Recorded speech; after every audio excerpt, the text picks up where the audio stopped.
করছি সবার ঈদ অনেক ভালো কেটেছে। তো ঈদের আগের দিন মানে চাঁদ রাত আমি আপু আর তারিন মিলে চলে গিয়েছিলাম আমাদের গরু দেখতে। এইবার আমাদের গরুর নাম রেখেছিলাম লাল পান বিবি। তারপর গরু দেখা শেষ করে আমরা বাসায় চলে গিয়েছিলাম। দিন সকাল হয়ে যায়, আমরা এখন গরুটাকে খেয়ে ফেলবো। না মানে আম্মু এখন গরুর মাংস রান্না করবে। এইবার ঈদে আমার কোনো ব্লগ বানানোর ইন্টেনশন ছিল না, কিন্তু হঠাৎ আম্মু বলল কি রে ব্লগ বানাবি না? তাই ভাবলাম তোমাদের জন্য একটা ছোট্ট ব্লগ বানিয়ে ফেলি। তো তোমরা দেখতেই পাচ্ছ এখানে রান্নার প্রস্তুতি চলছে, আর এই মাখামাখির পার্টটা আমার বেশ ভালো লাগে। আপু বলেছিল এবার ঈদে আপু রান্না করবে, বাট আপু আসার আগে আম্মু রান্না বসিয়ে দিয়েছিল, তাই আপু ভ্যা ভ্যা করে কান্না করেছে। গাইস, আপুর ভ্যা ভ্যাওয়ালা কান্নার ভিডিও দিলে ওর ইজ্জতের পাঞ্চার হয়ে যেত, তাই তোমাদেরকে দেখাতে পারলাম না। আমার তো এখনো হাসি পাচ্ছে। আমরা তো ঈদে অনেক মজা করেছি। আমরা পাঁচজনই একসাথে অনেক কাজ করেছিলাম, তাই বিকালের আগেই আমরা সবাই ফ্রি হয়ে গিয়েছিলাম।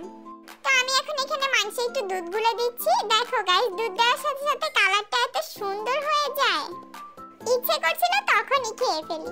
আর এবার ঈদে আপু আর তারিন মিলে অনেকগুলো রুটি বানিয়েছিল, আর আমি বানিয়েছিলাম স্পেশাল পোলাও, যেটা তোমরা একটু পরেই দেখতে পাবে।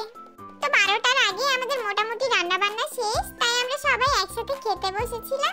গাইস, একটা মজার কথা শুনবে? এইবার ঈদে আব্বু নিজ হাতে আমাদের সবাইকে একবার খাইয়ে দিয়েছিল। এই জিনিসটা আমরা সবাই অনেক এনজয় করেছিলাম। তারপর খাওয়া দাওয়া শেষে আমি চলে গেলাম পোলাও রান্না করতে, আর তোমাদেরকে একটু দেখিয়ে দিচ্ছি। আর ঈদের দিন আমরা কোথাও ঘুরতেও যাইনি, আমি বিকেল বেলা অনেকক্ষণ ঘুমিয়েছিলাম।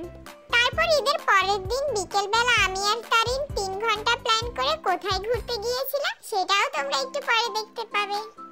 তো গাইস, কথা বলতে বলতে আমার পোলাও রান্না হয়ে গেছে। তো আমি এখন এখানে একটু ঘি দিয়ে দিচ্ছি। ঘি দিলে পোলাওর টেস্ট অনেক গুণ বেড়ে যায়।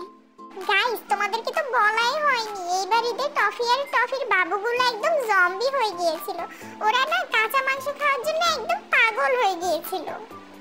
তারপরের দিন মানে ঈদের দ্বিতীয় দিন আমি আর তারিন 3 ঘন্টা ধরে প্ল্যান করছিলাম কোথায় যাব, বাট আমরা কিছু ভেবেই পাচ্ছিলাম না। তাই ভাবলাম আগে সাজুগুজু করে নিই, তারপর দেখা যাবে কোথায় যাওয়া যায়। দিন আমরা দুজন মিলে মন মতো সাজুগুজু করে নিই। আই হাই, আমাকে কত সুন্দর লাগছে। গাইস, দেখো আমি কত ঢং করতে পারি।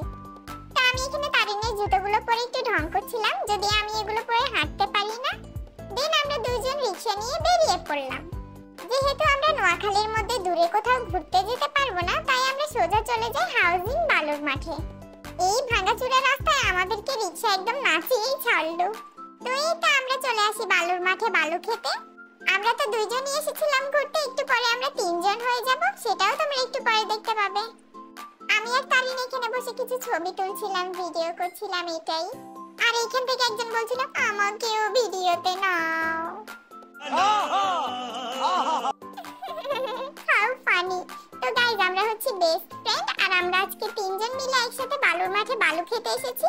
আমরা 3 জন একসাথে ঘুরঘুরু করব। তো ঘুরঘুরু করতে করতে হঠাৎ ওয়েদারটাও চেঞ্জ হয়ে যায়, আকাশ কালো হয়ে অনেক বাতাস শুরু হয়, তুফান যেন আমাদের 3 জনকে উড়িয়ে নিয়ে যাচ্ছিল। তো ঘুরঘুরু শেষ, তুফান আসার আগে আমরা 3 জন বাসায় চলে গিয়েছিলাম। বাসায় এসে দেখি চিড়িয়াখানা থেকে 2টো বানর চলে এসেছিল আমাদের বাসায়। গাইস, জানো টফি আমার চেয়েও বেশি মাংস খেয়েছে, আর এত বেশি মাংস খেয়েছে সে এখন নড়তেই পারছে না, তাই আমি ওকে টেনে টেনে নিয়ে আসছিলাম। তো এই ছিল আমার ঈদ ব্লগ। ভিডিওটা ভালো লাগলে লাইক কমেন্ট করতে ভুলবে না। দেখা হবে নেক্সট ভিডিওতে। Good bye.